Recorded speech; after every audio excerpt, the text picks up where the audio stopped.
Hello friends, Radhe Radhe सभी लोगों को। तो चलिए डिस्कस करते हैं हम कैसे ट्रेड प्लान कर सकते हैं। देखिए जो पास्ट में जो 17th को हमने डिस्कस किया था उसके अकॉर्डिंग तो मार्केट नहीं चला है ना। ये मैं एक्सेप्ट करता हूँ कि मतलब उस टाइम पर क्या था कि चांसेस लग रहे थे डाउन साइड के, मगर ऐसा नहीं हुआ। मार्केट ने जो है कंटिन्यूस अप साइड की रैली थी। और जो भी हम एनालाइज करते हैं ना वो हम पास्ट डाटा के अकॉर्डिंग करते हैं ना कि पास्ट डाटा में क्या हुआ था। तो जैसे कि देखिए मैं आपको बताता हूँ कि 100% मार्केट में कुछ नहीं होता है ना, कभी भी कुछ नहीं होता है कि 100% जो कह दिया वो होगा। इसलिए हमें क्या है, हमेशा मार्केट के अकॉर्डिंग चलना चाहिए। आपको मैं पुट की तरफ था, फ्री मैंने उस दिन कॉल की ट्रेड ली थी है ना, पुट की भी ट्रेड ली थी। मैंने आपको एक ट्रेड बताई थी। ये ट्रेड मैंने आपको बताया था कि यहाँ पर अगर मार्केट जाता है तो ये एक रेजिस्टेंस की तरह काम करेगा, ये वाला एरिया। और ऐसा हुआ, यहाँ से एक अच्छा खासा फॉल आया। अगर इसमें छोटे टाइम फ्रेम में करता हूँ, 1 मिनट के टाइम फ्रेम में ले जाता हूँ, तो यहाँ पर क्या हुआ, मुझे यहाँ से कंफर्मेशन मिला जब रिजेक्शन मिला। और यहाँ से जब थोड़ा रिट्रेस करता है तो ये कैंडल होती है जिसे बोलते हैं इन्वर्टेड हैमर कैंडल। तो यहाँ तक मुझे अच्छा खासा मूवमेंट देखने को मिला। अगर यहाँ से देखेंगे तो 270 से 170 के आसपास तक, मतलब 45 पॉइंट्स का मूवमेंट, 43 पॉइंट्स का मूवमेंट देखने को मिला। तो यहाँ पर मैंने ट्रेड खुद प्लान किया था, ठीक है। हालांकि एक्सपेक्टेशन था कि बहुत ज़्यादा नीचे जा सकता है, बट अगर हम इस कैंडल को बहुत ध्यान से देखें ना तो पहली कैंडल बनी थी विद हैवी वॉल्यूम के साथ बनी थी। तो कहीं ना कहीं ये एक इंडिकेशन था कि बायर्स बहुत एक्टिव हैं।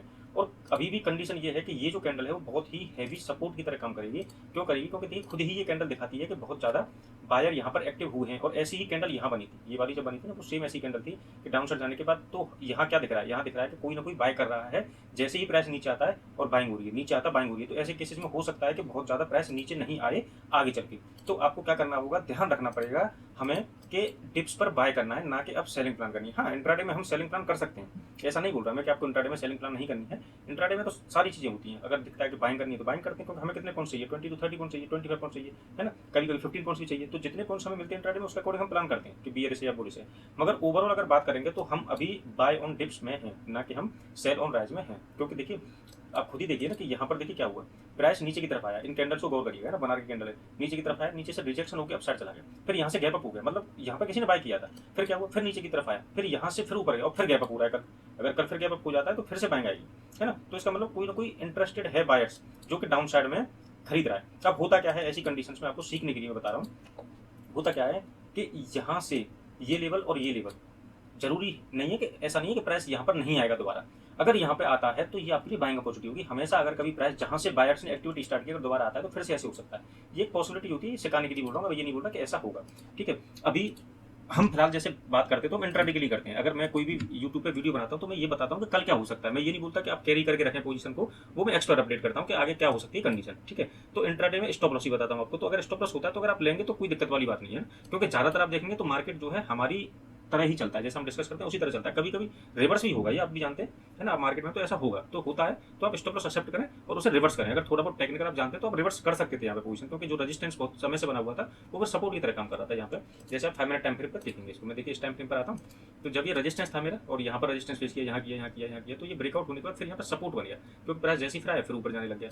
तो यहाँ पर बाइंग हो रही थी, ठीक है। तो थोड़ा सा टेक्निकल समझना पड़ेगा हमें। अब क्या हो रहा है, प्राइस यहाँ से गैप अप हो रहा है अकॉर्डिंग टू द एजीएक्शन, ठीक है।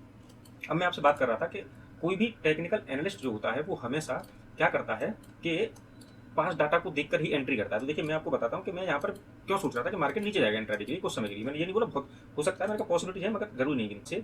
अगर हम ये फिबोनाची को यूज करते हैं, ये देखिए, तो यहाँ देखिए यहाँ पर प्राइस गिरा, ऊपर गया 50% से फिर गिर गया, ठीक है। अगर पास्ट में देखेंगे यहाँ पर कहीं बाइंग आई होगी तो वो 50% से आएगी, ठीक है। ये देखेंगे डाटा यहाँ से बढ़ा और यहाँ तक गया, तो देखिए ये 50% और 60% के बीच से फिर से बाइंग आई। तो ऐसा होता है कि ये एरिया इंपोर्टेंट होते हैं फिबोनाची के ना। तो अगर ऐसा होता है, अब इसके लगाने के तरीके अलग अलग होते हैं ना। तो हम उसी डाटा के बेस पर हम प्लान करते हैं कि मार्केट कहाँ जा सकता है। अब ऐसा इस बार फॉलो नहीं हुआ तो इसका मतलब है मार्केट में स्ट्रेंथ बहुत ज़्यादा है जो हम नहीं सोच पा रहे हैं। तो हम क्या करेंगे, मार्केट के साथ चलेंगे, बाय करेंगे, ठीक है, स्विंग के लिए, मतलब फ्यूचर्स में। और हम इंट्राडे के लिए जैसे डिस्कस करते हैं उसके लिए हम डिस्कस करेंगे कैसे हम प्लान कर सकते हैं। तो हम आगे की बात करते हैं। देखिए अगर मार्केट, अब मैं आपको बताता हूँ कि मार्केट की जो हाईएस्ट प्रोबेबिलिटी है वो यहाँ तक जाने की दिखाई दे रही है फिलहाल। मार्केट का अगर रिवर्सल होता है कोई तो वो आपका इस जगह पर होने वाला है, ठीक है, यहीं पर होगा वो, इस जगह पर। तो आप इस लेवल को मार्क करके रखिए।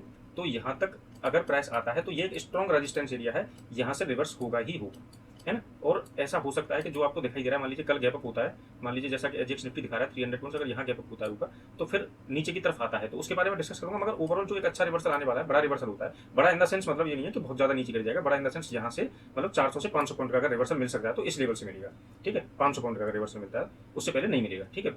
तो हम क्या कर सकते हैं, कैसे प्लान कर सकते हैं। तो एक तो इस लेवल को आप मार्क करके रखिएगा, ये लेवल है हमारा 25,150 के आसपास का, ठीक है।